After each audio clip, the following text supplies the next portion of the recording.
Hey everyone, Mistar here, and this is part 2 of getting old and being old. But I'm going to start with being old. Grandma, my grandma, she lives with us still, is 95. And it's hard. It's really hard to see her just, you know it's going to happen. You know it's going to happen eventually. She's dwindling down to nothing. She's like a freaking stick, just about. Her pants don't fit her. She has to pull them up, and she's like 80 pounds, 90 pounds. I'm not lying. I'm like, oh my god, is that gonna happen to me? I mean, that's a good thing, but yeah.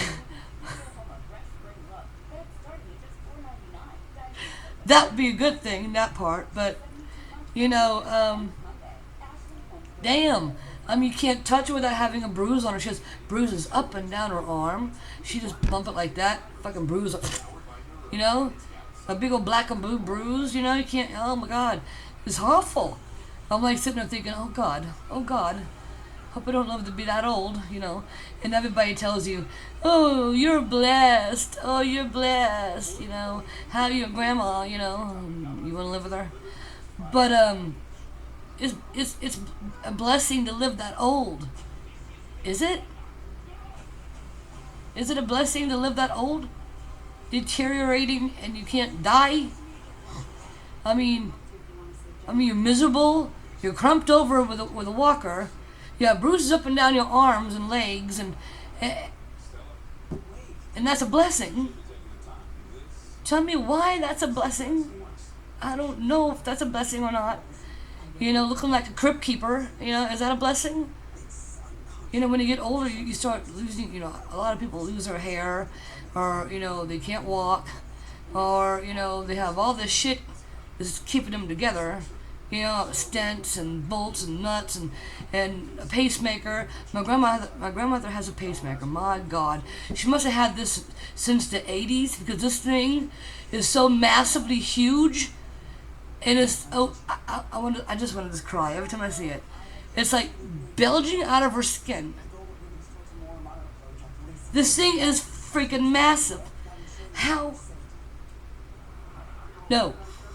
I pray to God I'm not going to live that old to hear a doctor tell me, do you want a pacemaker? Hopefully I'll be dead by then. And I won't look like a crypt keeper and have a pacemaker and in the, you know, a walker all the fucking time because I can't walk and my legs give out, my knees give out. She has some kind of thing on her knee that gives out. I think a plate metal thing. I don't know what the fuck they call it, but and sometimes it gives out on her. That's how she knocked the shit out of her head a few weeks back. It had like 18 or some odd staples in her head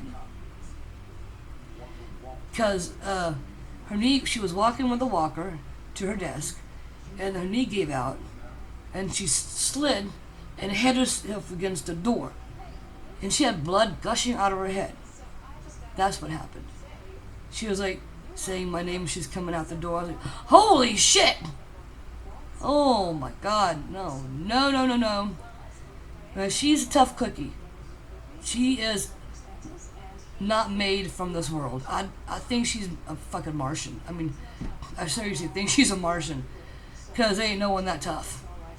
I have never seen anyone that tough, real tough like that. A 95-year-old person that tough.